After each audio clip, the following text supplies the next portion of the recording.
Inside the lost city that built the pyramids, half a mile south of the Sphinx, on April 14th, 1990, a tourist's horse stumbled over something buried in the sand. The animal reared, the rider hit the ground, and where the horse's hoof had broken through the crust of the desert, a wall of ancient mud brick lay exposed under the dust. A wall nobody knew was there, on a stretch of ground nobody had ever thought worth digging. For over 2,000 years before that moment, exactly one story explained how the Great Pyramid of Giza came to exist. The Greek historian Herodotus, writing around 450 BCE, reported that the pharaoh Khufu had shut down the temples, forced the entire population into labor and worked tens of thousands of men to death under the lash to raise his own tomb. No first-hand Egyptian record ever contradicted him, mostly because no one had found one. Then the wall a horse had stumbled over turned out to belong to a tomb, and the tomb belonged not to a slave, but to a named man with a family. And, judging by the graves clustered protectively around his own, people who had worked under him. What followed was a decade of digging that pulled an entire buried city out of the sand. Bakeries, breweries, barracks, a hospital of sorts, and the bones of the men who built the last standing wonder of the ancient world. Khufu, second king of Egypt's fourth dynasty, took the throne around 2589 BCE and inherited a kingdom that already knew how to build pyramids, if not yet how to build a good one. His father, Sneferu, had spent much of his reign experimenting. A collapsed step pyramid at Meidum, a bent pyramid at Dashur, whose builders changed the angle partway up after the structure began to show stress cracks, and finally, on a second attempt at Dashur, a true smooth-sided pyramid that actually worked. Khufu inherited that hard-won engineering knowledge and picked a new site for his own monument, a limestone plateau at Giza, on the west bank of the Nile, roughly 8 miles from the older capital at Memphis. The plateau offered something Sneferu's builders had lacked. It was solid bedrock, strong enough to bear the weight of what would become roughly 2.3 million blocks of stone, and it sat close enough to the river that material, grain, and labor could all move by boat. Raising a structure of that scale required far more than skilled masons. It required feeding, housing, and organizing a workforce large enough to quarry, transport, and set that stone within a single rain. Most of it cut locally at Giza, but the finer white limestone used for the outer casing ferried across the Nile from quarries at Tura, and the massive granite roofing beams sealed above the king's chamber, some weighing close to 80 tons apiece, hauled nearly 500 miles downriver from quarries at Aswan. Moving an 80-ton block of stone 500 miles by river and then setting it precisely into place near the top of a 200-foot structure is not a task a farmer picks up in an afternoon between growing seasons. It demands trained crews who already know how to do it, supported by an even larger crew who can feed, house, and replace them. None of that could happen without a support city behind it. Granaries to store grain, bakeries to turn grain into bread, breweries to turn it into beer, corrals to hold livestock, workshops for copper tools, and quarters for thousands of men who were not going home at night. For most of recorded history, nobody knew a city like that had ever existed. Herodotus almost certainly never saw it. By the time he visited Egypt in the 5th century BCE, whatever remained of it had already been buried under desert sand for 2,000 years. Egyptologists who came after him spent their attention on the pyramids and the temples attached to them. The people who had actually built those monuments left behind almost nothing that anyone thought to go looking for. Herodotus put a number on the misery. He wrote that the work went on for 20 years, under gangs of 100,000 men rotated every 3 months, and that Khufu grew so short on funds he prostituted his own daughter to keep the project going, a detail even ancient readers seem to have treated with some suspicion. Modern engineers who have modeled the project's actual stone cutting and hauling requirements generally land on a far smaller peak workforce, somewhere in the range of 10 to 20,000 at any given time, not 100,000. The slave gang image survived anyway, repeated in school books, films, and tour guide scripts for 2 centuries, mostly because nothing had ever turned up to argue otherwise. There was no counter-evidence. There was, as it turned out, only unexcavated sand. The wall the horse had stumbled over belonged to a cemetery of roughly 600 burials, later dated across the 4th and 5th dynasties. Zahi Hawass, then a young inspector with Egypt's Antiquities Organization, noticed something unusual about how the graves were arranged almost as soon as excavation began. The tombs closest to the pyramids showed real architectural care, small stepped mounds and miniature domes of mud brick, some with carved false doors and painted inscriptions. Titles cut into the stone named their owners directly: Overseer of the side of the pyramid, Overseer of masonry, Inspector of the king's craftsmen. Further from the pyramids, the burials grew simpler, poorer, and far more numerous. The graves of laborers rather than officials, buried near enough to their life's work that a few bodies were wrapped in cloth, stiffened with the same limestone dust they had spent years cutting. None of that explained where these people had actually lived while the pyramids were rising. And that question fell to Mark Lehner, an American archaeologist who had already spent over a decade mapping the Giza Plateau for his own doctoral research. Lehner suspected the answer lay just south of the cemetery, under a stretch of open desert bounded by an oddly massive, oddly well-preserved wall of unbaked mud brick that local workmen had nicknamed Hayt el Ghurab, the Wall of the Crow, for the birds that nested along its top. Beginning in 1980 and accelerating through the 1990s, Lehner's team, working under the newly founded Ancient Egypt Research Associates, began stripping back centuries of wind-blown sand from the ground just south of that wall. What came up was not a village, it was infrastructure on an industrial scale. Excavators mapped streets running in straight lines, long rectangular buildings arranged in parallel rows that came to be called the gallery complex, a walled compound of larger and noticeably more comfortable houses dubbed the Western Town, storage magazines, copper working areas, and critically, the remains of a harbor basin connected by canal to the Nile itself.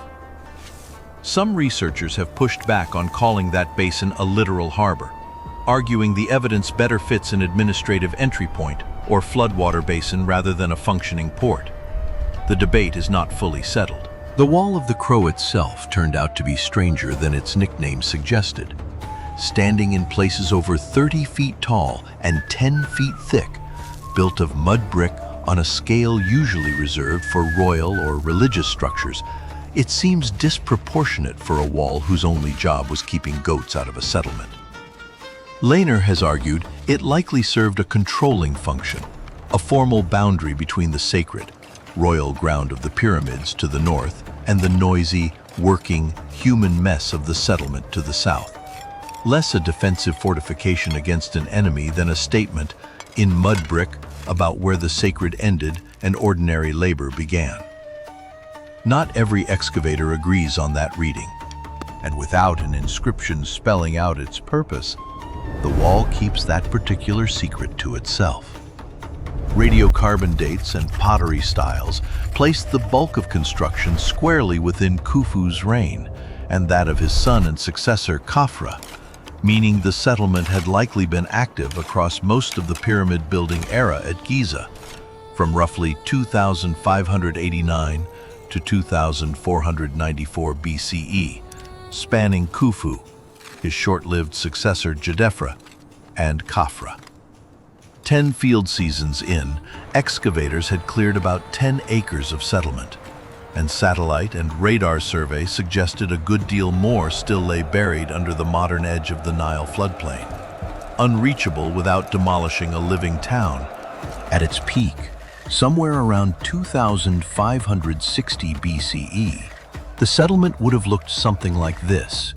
Before dawn, smoke is already rising from dozens of bakery fires along the edge of the barracks. Inside the gallery complex, men are waking on mud brick sleeping platforms, grinding the last of yesterday's grain, pulling on sandals cut from reeds grown along the nearby canal. By mid-morning, the heat off the plateau is already staggering, and the settlement is anything but quiet. Copper chisels scraping against limestone, cattle lowing in the eastern corrals, the creak of loaded sledges being dragged toward the harbor, and rising above all of it, the slow, men-grinding progress of a monument still climbing toward the sky, one block at a time. None of this survives as a single artifact. It survives as an inference, built out of bakery ash, cattle bone, and the wall foundation. But it is not guesswork so much as arithmetic. It is what several thousand meals a day inside a barracks built for 2,000 men has to have looked like on the ground. That very first tomb, the one whose wall had stopped a horse in its tracks, belonged to a specific man. Crude hieroglyphs scratched into two false doors name him Ptah Shepsesu. His burial chamber was modest next to a king's, but strikingly grand next to everything buried around it. A long vaulted room, a courtyard walled in broken limestone, blocks of granite, basalt, and diorite salvaged from pyramid temple construction and built directly into his own walls. 3 shafts inside held him, his wife, and, almost certainly, their son. Pressed against the outside of his tomb was a cluster of smaller shaft graves, positioned close enough that they were plainly meant to sit beside him. The burials. Hawas's team concluded of people who had probably worked under him in life and were given the honor of staying near him after death. No title survives on his own door. He did not need one. The shape of his own cemetery plot answers a question no papyrus does. This was a man with subordinates, buried at the center of them. Multiply Ptah Shepsesu by several thousand, and the shape of the whole labor force starts to come into focus. The gallery complex, at the center of the settlement, answered the same question at industrial scale. Each gallery measured roughly 30 feet by 108 feet, laid out in long barrack-style rows. And once enough of them had been mapped, Lehner's team estimated the complex could sleep somewhere between 1,600 and 2,000 men at a time, on bunk-style platforms with small attached kitchens and grinding stones. That figure ruled out the old image of a single, permanent, chained-together gang toiling for decades on end. A workforce moving through barracks in the thousands on some kind of rotation matched something the Egyptians had already left behind in their own written record: the file system. Files were work gangs used throughout Old Kingdom Egypt for temple service as well as state-building projects, and inscriptions scattered across Giza name several of them directly, Friends of Khufu among them. Subdivided further into smaller units labeled Great, Asiatic, Green, and Little. Underneath that naming system sat a chain of command much like the one visible in Ptah Shepsesu's own cemetery plot.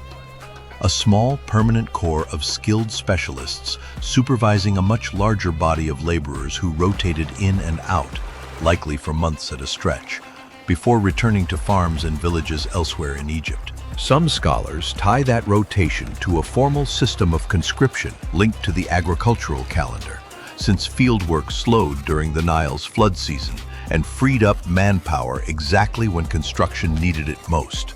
Others are more cautious about how rigid that system really was. What is no longer seriously disputed is that these were not chained men. Seal impressions, inscribed jar labels, and scraps of accounts recovered from the site describe a bureaucracy tracking food deliveries, tool distribution, and crew rotations with the kind of care a modern shift work payroll office would recognize.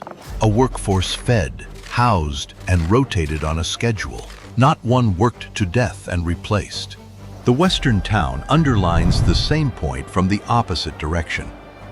Set apart behind its own enclosure wall, it held 30 to 40 larger houses, each built around a central hall with its own silo court for private grain storage, a standard of living well above anything in the gallery complex. Occupied by the priests, senior scribes, and officials whose ceilings turn up there. Housing quality, in other words, was mapped directly onto rank, the same way a modern construction project separates management housing from a labor camp. Other tombs in the same cemetery fill out the hierarchy with names of their own. Nefer-Teith, an overseer of linen and of the royal house of purification, shared his tomb with 2 wives and 18 children. The false doors around his burial chamber are carved with scenes of grain being ground and bread and beer being brewed. Detailed enough that Hawass has wondered whether Nefer-Teith personally oversaw one of the bakeries excavated in the plain below. Another tomb belonged to a man named Petiti and his wife Nessie Sokar, a priestess of Hathor, and Petiti, apparently unwilling to leave eternity to chance, had a curse carved beside his own doorway, warning that a crocodile, a hippopotamus, and the lion would eat anyone who disturbed his grave. More than 20 distinct hieroglyphic titles turn up across the roughly 600 burials in the cemetery altogether. Artisan, overseer, inspector, priestess, weaver. That is not the paper trail of an anonymous labor force. It is the paper trail of people who had families, trades, and, in Peteti's case, a very specific opinion about grave robbers. Feeding a population that size, even for a rotating few months at a stretch, demanded production on something close to a factory scale. And nowhere is that clearer than in the bakeries. Quite possibly the very ones Nefer-Teith once ran, if Hawass's reading of his tomb carvings holds up. Leonard's team uncovered dozens of them clustered along the edge of the gallery complex, built around a standardized piece of equipment, a shallow, bell-shaped pottery mold set into a bed of ash and embers used to bake a dense, cone-shaped loaf called beja bread. Excavators recovered the broken remains of these molds by the tens of thousands, each one apparently fired once and then discarded. Multiply that single mold by the dozens recovered along one row of ovens, and the picture stops looking like a bakery and starts looking like an assembly line. Heat, ash, and the smell of scorched grain hanging over that corner of the settlement every hour of the working day. Ash samples and grain residue from the bakery floors were dominated by emmer wheat and barley, the 2 staple grains of Old Kingdom Egypt, and the sheer volume of broken mold fragments led Leonard to estimate that this cluster of bakeries alone could have turned out enough bread to feed several thousand people every day. Bread was only half of the standard Egyptian ration. Beer was the other, and it was not a luxury. It supplied calories, hydration, and, in a period before any reliable means of purifying water, a real measure of protection against waterborne illness. Vats, spouted jars, and grain residues consistent with brewing turned up across the settlement, and administrative texts from elsewhere in Egypt confirm that bread and beer together formed the baseline unit of payment for state labor throughout the Old Kingdom. A worker on a royal project was, quite literally, paid in bread and beer, along with cloth, oil, and, as Giza's evidence would go on to show, meat. That last detail surprised even the excavators.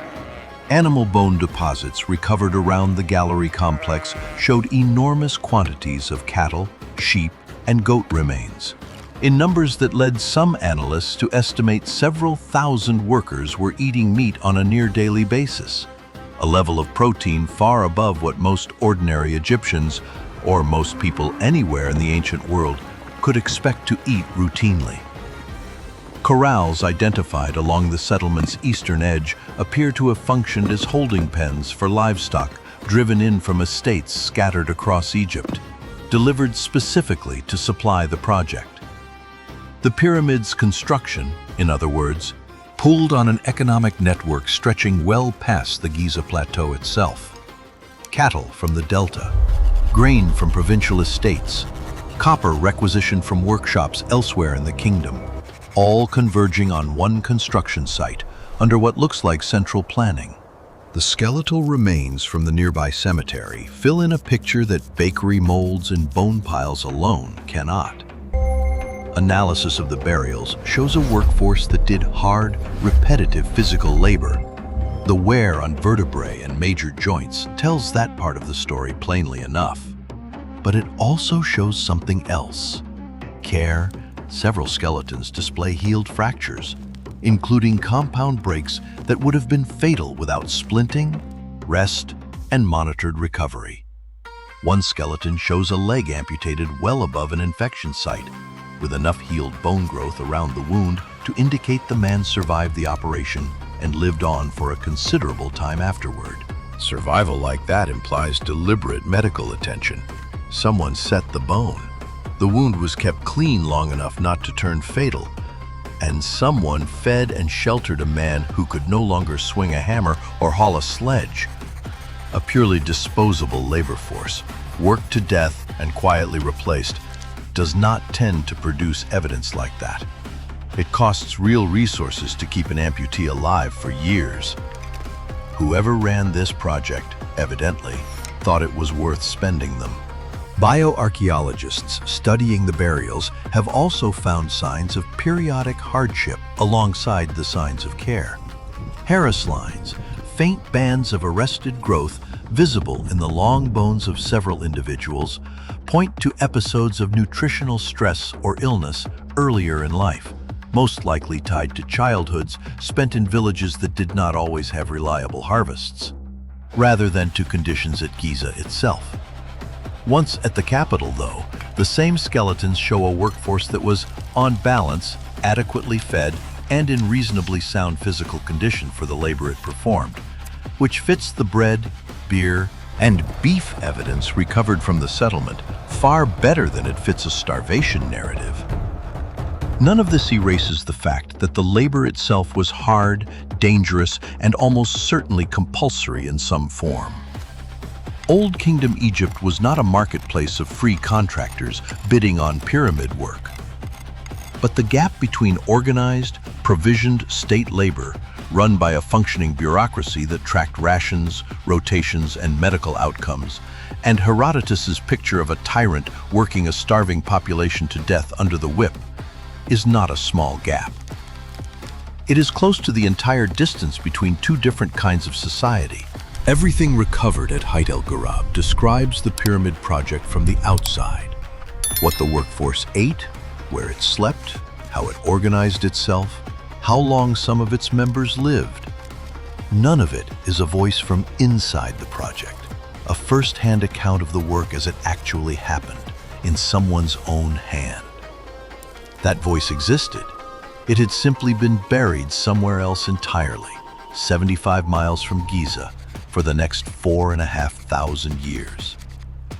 In 2013, a French-Egyptian mission led by Pierre Tellet, excavating a set of man-made storage caves at Wadi al-Jarf on the Red Sea coast, uncovered the oldest inscribed papyri ever found in Egypt, a set of logbooks kept by a mid-ranking inspector named Merer, dated to year 27 of Khufu's reign.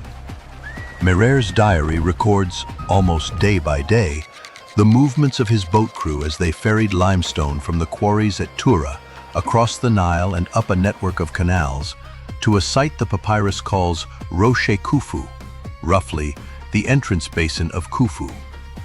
About every 10 days, Merer's crew of some 40 boatmen made 2 or 3 round trips, each hauling around 30 blocks of 2 to 3 tons apiece, adding up to roughly 200 blocks moved in a typical month. The whole operation, the papyrus states, ran under the direction of Ankhof, Khufu's own half-brother, a nobleman who carried the title Chief for all the works of the king. The logbook is mundane, almost to the point of monotony. Departures, arrivals, quantities of stone, a note about collecting rations, a complaint about a delayed shipment.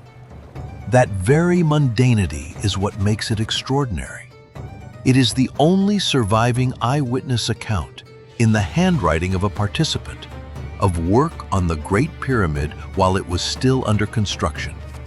Proof that the canal and basin system Leonard had already mapped at Height El Ghurab was not a speculative reconstruction, but a real functioning transport network, moving real stone on a real schedule, entered into a real ledger by a real man named Merer. Zahi Hawass, who by then had spent over 2 decades working the Giza Plateau, called the discovery the most important find in Egypt of the 21st century. Merer's diary describes how the stone got to the plateau by boat, but it says nothing about the final stretch, how a block weighing 2 or 3 tons actually moved those last several hundred yards, up an incline, into position. On that question, Egyptologists still argue. Some favor a single straight ramp running up one face of the pyramid, growing taller as the structure did. Others argue for a ramp that spiraled around the outside, or a shorter, steeper ramp used in combination with levers near the top courses, since a straight ramp long enough to reach the pyramid's full height would itself have required more material than the pyramid. A tomb painting from a much later period, at Middle Kingdom Deir el-Bersha, shows a man standing at the front of a sledge loaded with a colossal statue, pouring water directly onto the sand in its path. And in 2014, physicists in Amsterdam confirmed experimentally that wetting sand ahead of a sledge can cut the friction nearly in half, letting fewer men drag the same load. Whether that trick was already standard practice under Khufu is not something any Old Kingdom text confirms outright. It is, at best, an educated inference stitched together from a much later painting and a modern physics lab. A reminder that even with a settlement, a cemetery, and an eyewitness logbook all in hand, some of the plainest questions about how the pyramid was actually raised remain genuinely open. Between the settlement Leonard had excavated and the logbook Tallet had found, the Great Pyramid stopped reading like a monument that defied explanation and became instead the traceable output of an administrative system. Quarries, canals, rations, rotating crews, and a chain of command running up to a named prince, all converging on a single point on the Giza Plateau until, sometime around Khufu's 17th year on the throne, the last casing stone was set, and his pyramid stood complete at roughly 481 feet, the tallest structure human beings had built up to that point in history, and for the next 38 centuries after it. The city did not close down when Khufu died. Seal impressions bearing the names of his successors, Djedefre and then Khafre, continued turning up in the gallery complex and the western town, which suggests the settlement stayed active, repurposed rather than abandoned, to support the construction of Khafre's own pyramid and the Great Sphinx, both raised just south of his father's monument. The city that fed one royal project simply kept feeding the next one. That continuity did not last indefinitely. By the reign of Khafre's son Menkaura, whose pyramid at Giza was built on a noticeably smaller scale than either of his predecessors, the volume of activity at Height El Ghurab appears to drop sharply. Pottery and sealing evidence from the site thins out almost entirely by the end of the 4th dynasty, around 2494 BCE. A few explanations sit side by side, rather than competing outright for the honor of being the single cause. Menkaura's smaller pyramids simply required a smaller workforce and a smaller support city behind it. Egypt's royal building program shifted focus in the following 5th dynasty, moving south to Abu Sir and Saqqara, and pulling the administrative center of gravity away from Giza and the harbor basin that had once let stone-laden boats sail almost to the construction site may have been silting up gradually as the Nile's channel migrated westward over the decades, a slow geological drift that no amount of royal authority could reverse. There was no single dramatic ending. No fire, no invasion, no last day the gates closed for good. The bakeries simply fired fewer loaves each season. The barracks held fewer men with each rotation, and at some point, no inscription bothered to record the last overseer locked nothing behind him, because there was nothing left there worth guarding. Whatever the exact mix of causes, the gallery complex went quiet. Roofs collapsed. Mud brick walls slumped back into the desert floor. Wind-blown sand did to the settlement what it had already done to the workers' cemetery a few hundred yards north. It buried the evidence so completely that for roughly the next 4,000 years, nobody who stood and stared up at the pyramids thought to ask where the builders had slept, what they had eaten, or who had set the broken leg of the man buried near the cemetery's edge. Ancient Egypt Research Associates has kept excavating at Hayt El Ghurab in nearly every field season since Lehner's original dig, and the work has only sharpened the picture his team first sketched in the 1990s. Recent seasons have focused on locating the harbor basin itself, the one piece of Mehrer's canal and basin system still unconfirmed on the ground. And increasingly they have doubled as training grounds, with archaeologists from Egypt's own Ministry of Tourism and Antiquities working the site alongside Lehner's team rather than behind them. A shift from the era when foreign missions did most of the digging and Egypt supplied mostly the land. Not all of the settlement will get that chance. The modern town of Nazlet El Saman, built up along the eastern edge of the Giza Plateau over the course of the 20th century, sits directly above ground that satellite and radar survey suggests still holds unexcavated portions of the ancient city. In 2002, Egyptian authorities raised an 11-mile perimeter wall around the plateau specifically to separate it from the encroaching town, and further redevelopment in the years since has pushed some residents out of the area entirely. Whatever still lies buried under those streets is, for the moment, sealed a second time, not by wind-blown sand now, but by the fact that people are living directly on top of it. Millions of visitors still step off tour buses at Giza every year to stand beneath the Great Pyramid, and almost all of them look up. Very few look south, toward the low mud brick mounds where the men who built it once slept, drew their bread and beer ration, and were nursed back from broken bones and amputations severe enough to have killed them almost anywhere else in the ancient world. The pyramid itself was never really the mystery. The mystery was always the 10 or 20,000 living, working, occasionally injured people it took to raise it. And for well over 2,000 years, since Herodotus first wrote his account down, almost nobody thought to go looking for them. They were found anyway, in the end. Not by a team of archaeologists setting out to look, but by a horse that happened to put its hoof through the wrong patch of sand on April 14th, 1990.